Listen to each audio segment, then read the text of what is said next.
In the Middle East, reactions to the killing of Iran's elite Quds Force head Major General Qasem Soleimani were mixed, with governments urging restraint.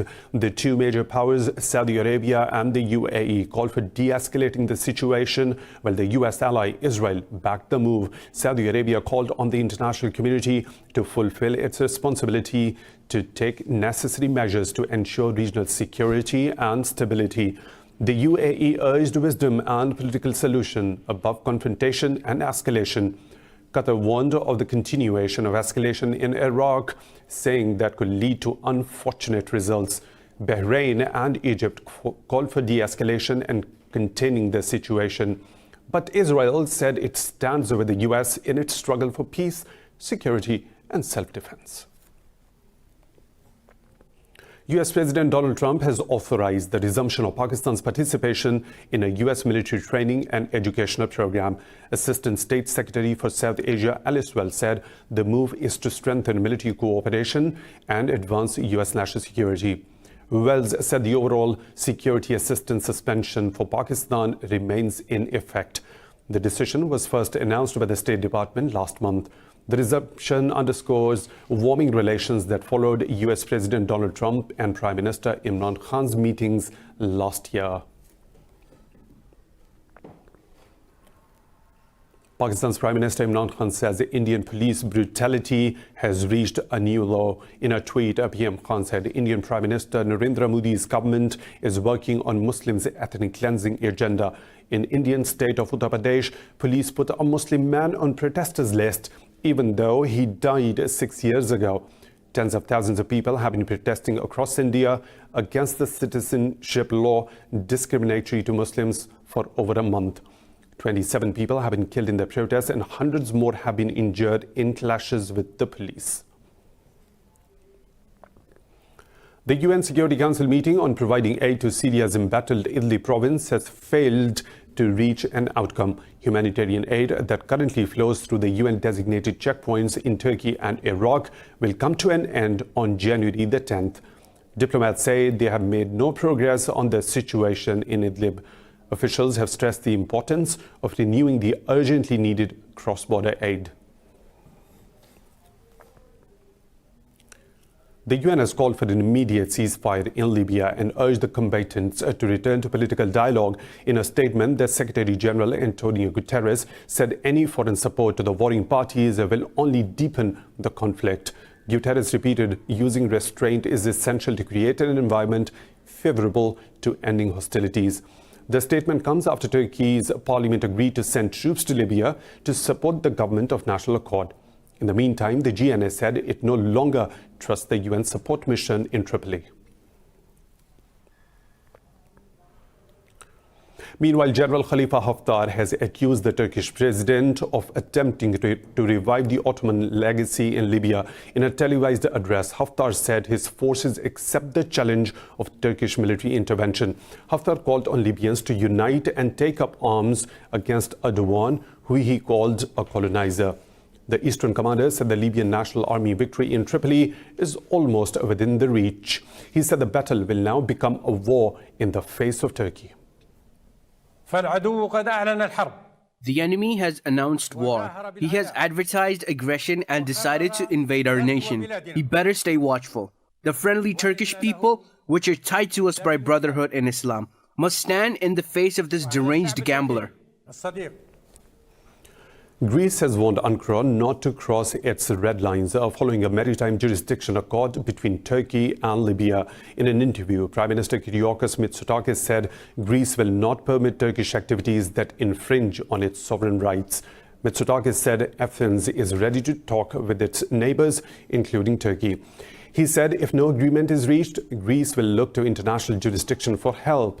Athens says the deal between Ankara and Libya's government of national accord violates international maritime law and sovereign rights of Greece and other countries. In November, Turkey signed a maritime agreement with Libya to mark out exclusive economic zones in the eastern Mediterranean. In Indonesia, the death toll from the floods has risen to 53 after torrential rains caused landslides in the capital, Jakarta. Disaster management officials warn the death toll may rise more. Officials said over 175,000 people have been displaced because of the river's flooding. The city's main airport has suspended operations. The authorities have decided to attempt cloud seeding in a bid to prevent further rainfall.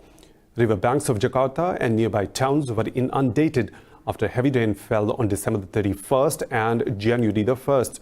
The Met Agency said this is one of the most extreme rainfall events since the records began in 1866. In Cambodia, 10 people have died and 23 have been injured after a building in the town of Kep collapsed. Prime Minister Hun Sen says that there are many people still trapped under the debris and rescue teams are digging them out. The governor of Kep, Ken Sata, said an unknown number of workers are trapped under the rubble.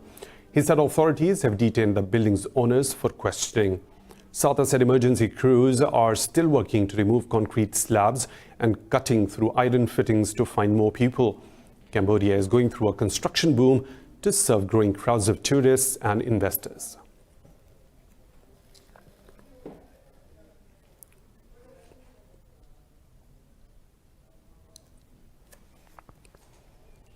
In Nigeria, 19 people have been killed after gunmen invaded the Tawadi community in Kogi state.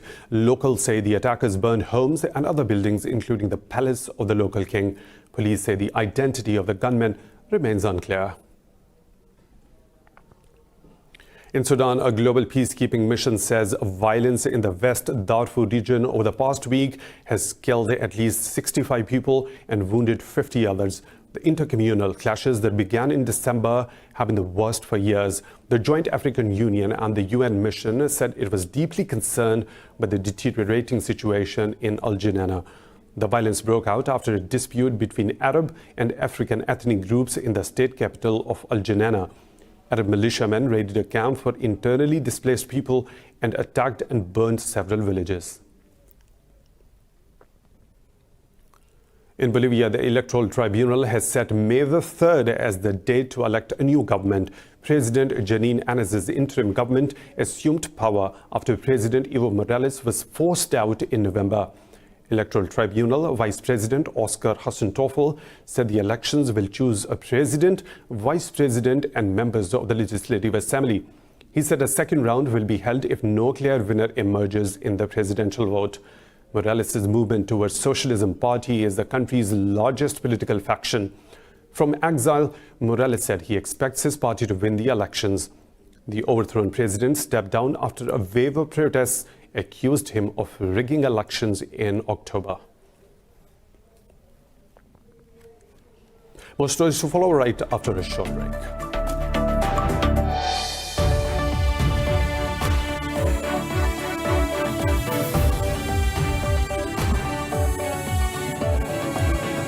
Welcome back. In Peru, heavy rains have caused flooding in central and northern parts of the country, washing out roads, fields and houses. Over 200 houses flooded in the city of Huánuco after 8 hours of rain burst the banks of the two rivers. In Pasco, local authorities called in urgent help from the Transport Ministry as the river wiped out the main highway. Peru is in the middle of its rainy season, which usually extends until April. In Australia, 2 more people have died on Kangaroo Island due to bushfires raging across the country. The government has called up over 3,000 military reservists to tackle the relentless crisis. Officials have also called a third naval ship equipped for disaster and humanitarian relief as thousands have been forced to flee their homes. Bushfires on Australia's east coast have fueled catastrophic conditions. Temperatures soared above 40 degrees Celsius and gale force winds fanned hundreds of fires. Firefighters are battling to save lives and homes. The death toll from the fierce bushfires has risen to 23, with 21 people still missing. In northwest China's Xinjiang Uyghur Autonomous Region, government-funded boarding schools are offering students better education opportunities. Authorities say many students from local families now have the chance to change their destiny. More in this report. Authorities say it is up to students and their parents to decide whether to attend a boarding school. Headmaster of the boarding school, Shadullah Matterson, said many children in the area could not receive education in the past. Some students wanted to go to school, but there were not enough classrooms for their grades. Another important reason was poverty. Also, many rural parents were not aware of the importance of education. Many students in the boarding school come from rural families. They dream to see the outside world. Kamarunisa Ahmed is one of them. I have often got sick since I was a kid. My mother and other family members' health is also not so great, so I want to become a doctor.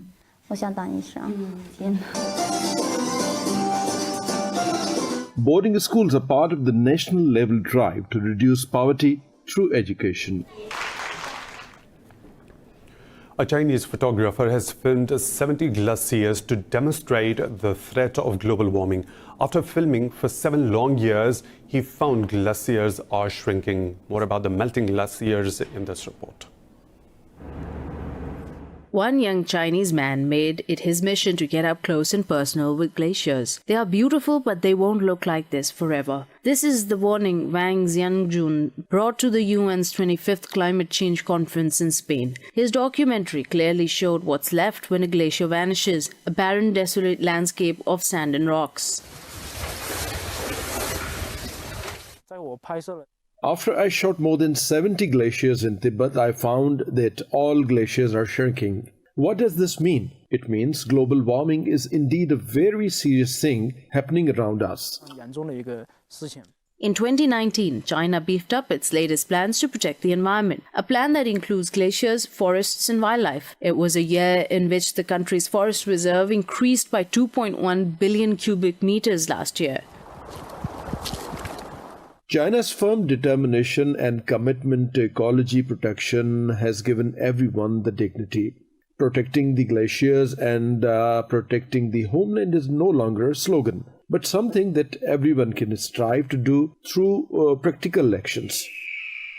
Wang says we can all limit global warming by taking practical action.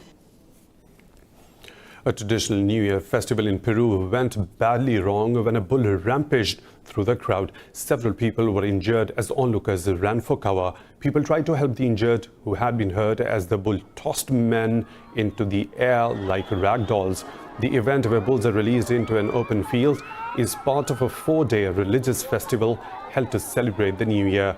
Peru's bullfighting industry organizes 540 bullfights a year, mostly in the departments of Cajamarca, Lima and Ancash. This figure is more than any other country in Latin America.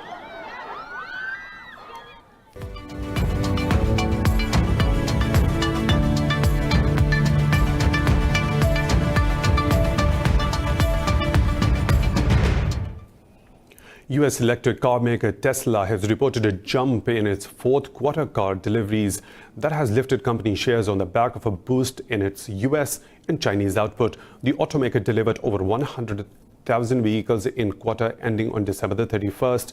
The figures come 4 days after Tesla delivered its first batch of Chinese-made cars from its new Shanghai Gigafactory. Tesla hit key targets last year in the critical ramp-up of its Model 3 vehicle.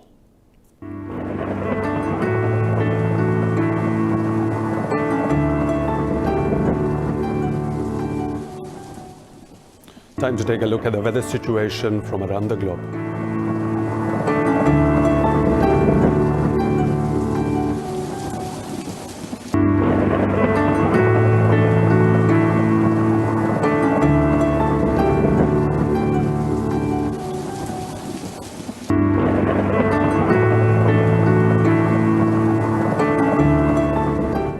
And that's all for now. For the latest updates, you can follow us on social media at Indus.News.